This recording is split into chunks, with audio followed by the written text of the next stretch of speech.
agenda item is the approval of last meeting's minutes. If there's any discussion, otherwise we have a motion on those minutes. I'll make the motion. I'll second the motion. Okay. Motion's been made to approve the last meeting minutes and properly seconded. All in favor? Aye. Aye. Thanks. Second agenda item is a investment performance report and update. Turn it over to PFM momentarily.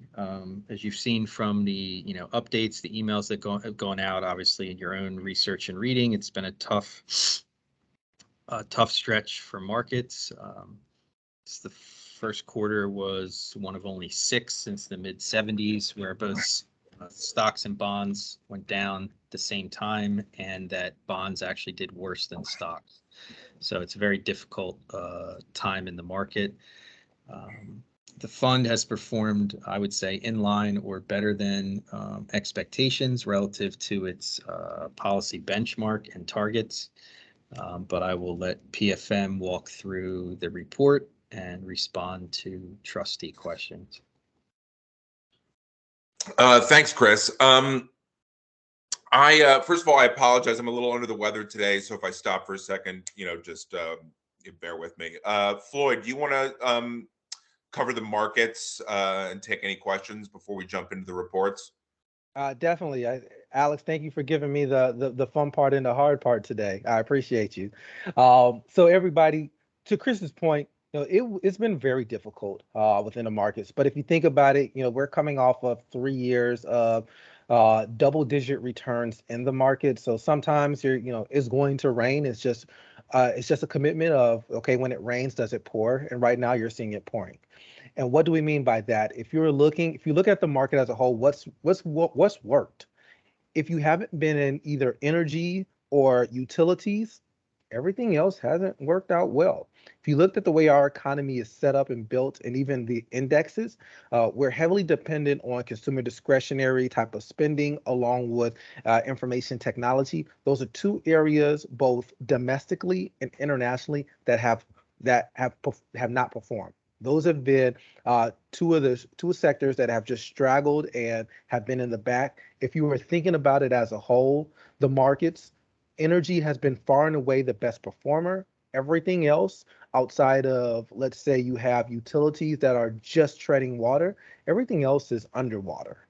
So its financials are underwater, industrials are underwater, everything else is underwater. So it's a very bifurcated market. And to Chris's point, you're looking at fixed income and equities both posting negative returns over the quarter period, but even year to date. Where is that coming from? It's coming from higher inflation.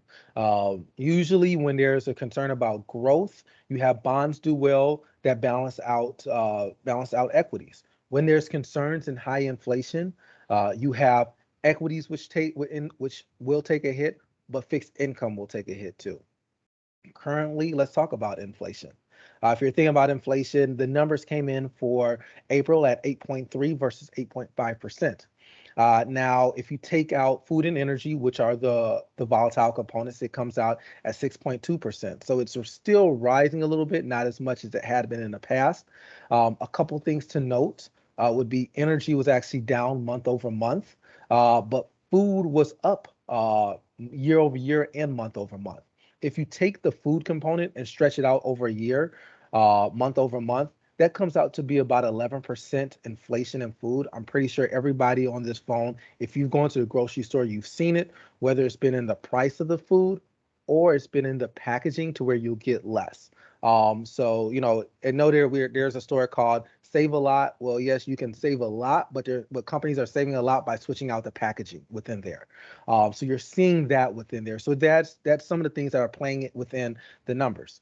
Last but not least, within the inflation portion, used cars and trucks, which had been far and away, year over year, just extraordinarily high. it started to come down. So it's been down for the past 3 months, which is really good. But year over year, that's still up about 23%. So that's still high. New cars are up year over year about 13%, but it's still creeping up month over month. So that's something that you need to focus on. Last but not least, within inflation, you have the shelter component. Now, the shelter component is the portion that makes up a majority of the inflation. So that's something to always consider and think about. If you're looking at it as a whole, shelter year over year was about 5% as of April. But if you were taking it month over month, so the most recent month over month was 0.5. If you take that out, that means about a 6% inflation. So if you're thinking about and saying, okay, well, the Fed is saying they should get inflation under wraps for 2022 and even 2023.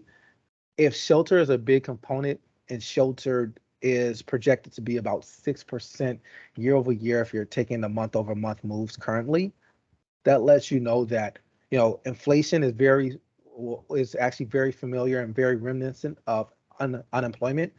It goes up like an elevator, comes down like an escalator, and and right now we're not sure if we're coming down or if it's moderating. Hopefully it's moderating so that it can start to come down. But that's something to be considering and thinking about. Last but not least, if you're thinking about just inflation as a whole, I talked about it a lot within the U.S., but if you're thinking about it internationally, we are not alone. Internationally, they're seeing higher inflation rates, whether you're in UK, you're in France, you're in Germany, it's over 5% and it's increasing. If you're in places such as Russia and Brazil, you're actually in double-digit inflation. So it is not just a U.S. phenomenon, it is everywhere. Last but not least, if you looked at the economic markets and the makeups, you'll notice that if you looked at the regular indicators, your PMIs, US looks very good. We're actually in a quote unquote expansionary period. We're above that 50 mark. But if you're looking at it in regards to what are some of the other places that aren't, you have the European zone, Eurozone trending down. But you have China, which is actually in a recession, which does not get highlighted enough. China's in a recession. They're currently under a month plus of lockdowns. And if you remember how it went for us when we went from lockdowns to opening back up, it took a long time for our economy to catch up to speed. That's what it's going to be like for China. So imagine being in a recession, in a lockdown, and you're depending on, and the world's depending on a country that produces a lot of our goods. That's something that it will be a headwind for us. It's currently a headwind for us, and it'll be a headwind for us going forward. If you looked at the valuations for companies and companies domestically, internationally, both have come down. If you look at the earnings for companies, both domestically and internationally, they have stayed the same, even bumped up in some cases. But I think if you're looking forward, there are some people challenging those numbers just because of the fact that, the expectation hasn't built in how inflation is going to play a part, how the shutdowns in China will play a part to getting goods and getting the services needed. So, those numbers are seeing a lot of flux. You see where the flux plays out at. If you're looking at the equity markets, the VIX has been actually fairly quiet in comparison to the bond move, which does volatility. So the move indicator for bonds has been up, and it's been up closer to the range of what we saw during the height of the pandemic. So you are seeing a lot more volatility within bond markets, a lot more uncertainty, and that will continue on, especially as the Fed goes into the second phase of their operations. I was going to say, Floyd, the Fed has been fairly straightforward about its plans for this summer. Is there anything you want to add to that? Oh, definitely. With the Fed, being straightforward for the summer, that, they project out saying, look, we're, now you see markets projecting out 50 basis point increases for the next raise and the following raise, and probably 25 basis points, which will get us to neutral to that 2.5% mark. Now, within there's speculation about it possibly in a 75 basis point range. But at the same point in time, the one thing going on is that the Fed is lowering their balance sheet, and they're starting to do that now, which is probably also why you see a lot of volatility in the bond market because of that. And Fed's never done interest rate moves and lowered their balance sheet at the same time, the impact on the market will definitely be a lot less liquidity, but we're going to see how it plays out in regards to risk assets, but also how the bond market takes it, takes everything in. It seems as if the bond market yield has been the main play. Shorter duration has been able to do a little bit better, but we'll see if that continues going forward. Yep. Yeah, and I think that's reflected in some of the manager performance. Thanks. Floyd, I just had a quick question. Traditionally, and you could tell me if this is how outdated this is, but traditionally, a lot of value funds, high dividend funds, even low volatility funds have relied in part on banks to create less volatility. I know you mentioned financials a little earlier, as far as not performing well, and I know they have not been performing well. Have those type of funds changed their reliance on banks as far as providing stability? Or I mean, how do we see that going forward also? Yeah, so those funds are interesting, and actually, I'm glad you brought up the dividend yield, because I think what ends up being casted out is, oh well, growth is bad, value is good. But to your point, it's been really all about the yield focus. And I think the yield focus has been more on the companies that are paying high dividends. So, whether it's consumer staples that you see a lot of the high dividends, you also see it within utilities that play a lot of the high dividends. You haven't been able to get the income in fixed income. So that was a way to kind of get the fixed income portion within there. So you do see that playing out within the markets currently for this year, the dividend yield themes. Within the financials has been very interesting because financials have not, you would expect them to perform a lot better within this type of scenario, and they haven't. I think that's actually probably a reflection of the concern that investors have on the underlying consumer. They're looking at saying the underlying consumer, even though it looks good and, consumer spending is up, if you're looking at the savings rate now is at the pre-pandemic level. If you're looking at the debt to disposable income, the debt portion is starting to rise. So I think that's where that's the disconnect, and it's been hard as a professional because this is a time when you would expect banks to do very well, especially rising interest rates, loans and things such as that nature. But you're seeing that concern of, okay, well, they can loan, but what's going on with the loan base, despite the fact that because of everything that happened in global financial crisis, banks haven't been those type of lenders that they were in the past. Yeah, and I appreciate that because some of the traditional playbooks that you read about and you rely on are not necessarily applicable in the current environment. So I appreciate that. No problem at all. Thanks, Fran. And Floyd makes a good point about the consumer. There were record or high levels of saving throughout the last 2 years. Consumer confidence, was at a 22-year high entering this year. Going back to sort of the peak of the .com era. We only, I think, really started to see some behavioral shifts in March and really in April in reaction to higher prices. So we're going to pay attention this summer to consumer health and spending rates. But if there are no other questions, I'll move on to briefly cover the 2 months performance. I'll spend only a little time on March, which is on the screen right now. You can see where the plan was at 624.4 million. Equity markets were actually up in March following the initial volatility at the beginning of the month. But they finished the month in positive territory. The fund outperforming by nearly 0.5% net of fees. The year-to-date figure, a negative absolute figure of negative 4.88, but a quite nice return ahead of the benchmark. Asset allocation, certainly the equity overweight benefiting during March. Active management within international equity. Also benefiting, if you look at the blue bar for the month, combined international equity outperforming. I'll get onto some other themes in the next monthly report, but we can scroll on to the next the next page of this. And again, again, active management within fixed income, providing, some marginal value relative to the Barclays aggregate, minus 2.2 versus minus 2.7. You'll see this in April as well. The sector is correlated up more highly with the equity markets, have started to slow down. Investment grade corporate credit, high yield, not immune from the negative territory, again, with the equity correlations, but the higher yield, as Floyd was saying, a minute or two ago, still creating some demand for high yield bonds. So, again, for the whole, again, marginal outperformance in March. We can move on to April.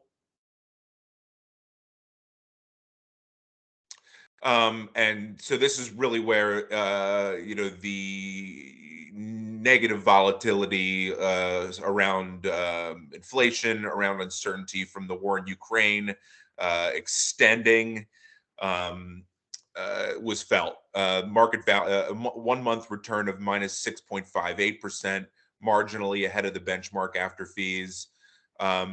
Drops the total fund market value down to 583.1 million. On a year-to-date basis, however, still maintaining, a nice buffer ahead of the benchmark.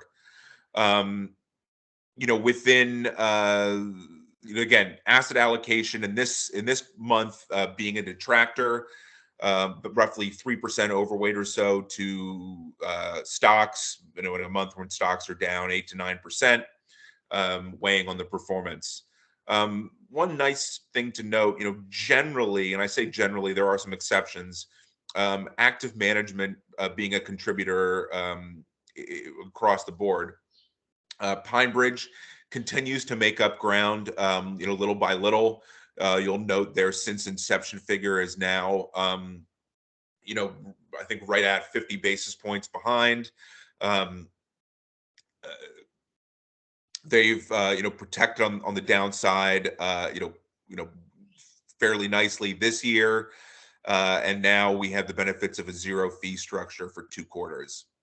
On the small cap side, active management, a detractor, both for the quarter, for the month as well as last month. I think Copeland missed slightly. They're a dividend focused fund, but it's a dividend growth fund.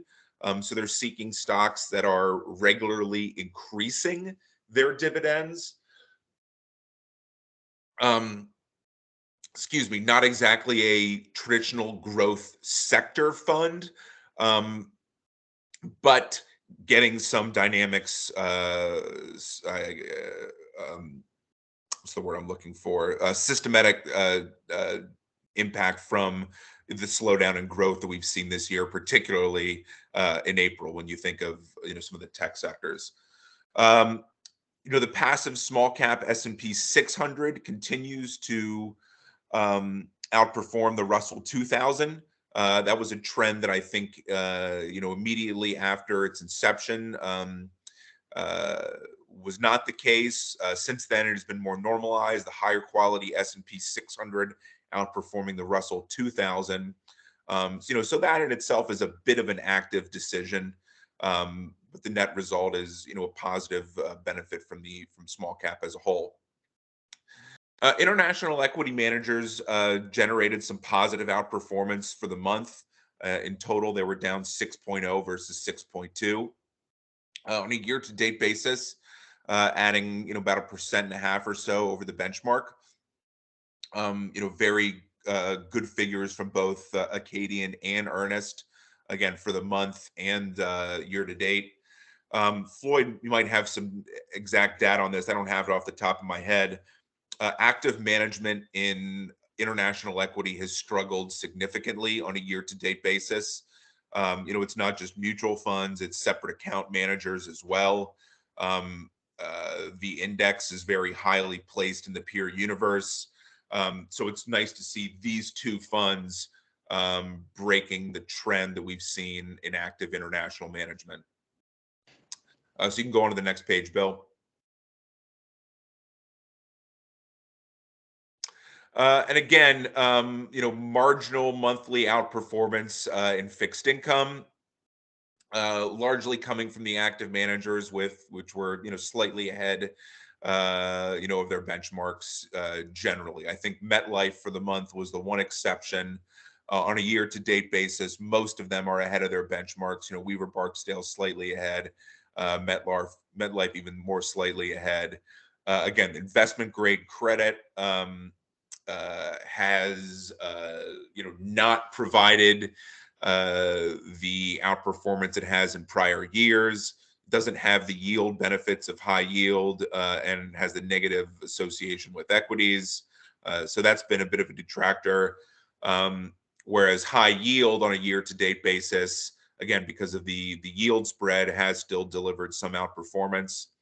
And then Garcia Hamilton, the defensive positioning that they have had going into this year has benefited them. So a nice amount of protection added from Garcia Hamilton. I think we might have had a question or two about them in a prior meeting, and this is the sort of environment where they're slightly contrarian position benefits them, and you can see the results. So, the net result, again, negative absolute return on a year-to-date basis, but, nice contribution from most of the actives, and a volatile contribution from asset allocation. Again, as Chris mentioned, as Floyd reiterated, there aren't many sectors out there, aside from energy and commodity prices, that saw positive absolute return this year. I'll note, on this, you can see it at the bottom, cash. You might remember, I think about approximately 2 months ago, we made the recommendation to raise a fairly significant amount of cash, enough to get the fund through the year without having to sell any more assets. I think there still is approximately 10 months or so, roughly, of cash left. That overweight to cash, certainly beneficial, again, as I mentioned, when most assets are in negative territory. Any question? That's the end of my comments on performance. No recommendations for any adjustments, given, again, the cash that had been raised earlier before the heaviest volatility set in.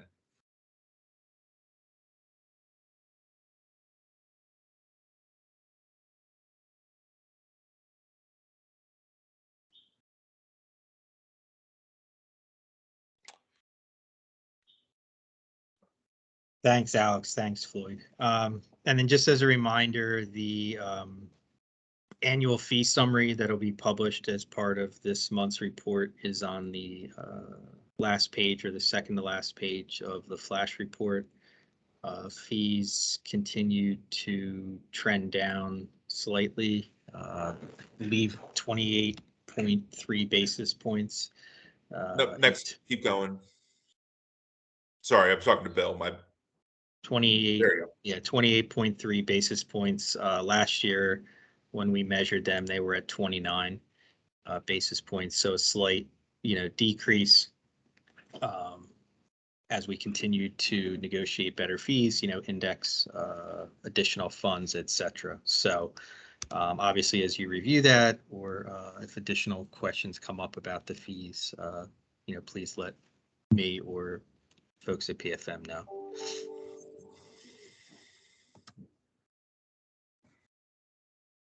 And then, assuming no other questions, that was the listed agenda for this meeting. The next meeting is in July. I believe it's going to be the 13th, but I will confirm that date and get an invitation out to the trustees and alternates later this week. And obviously, if you have any other questions, let myself or PFM know. And last reminder, the actuarial presentation will be in September, keeping consistent with past years. That'll include stress tests and all the other normal parts of the annual presentation.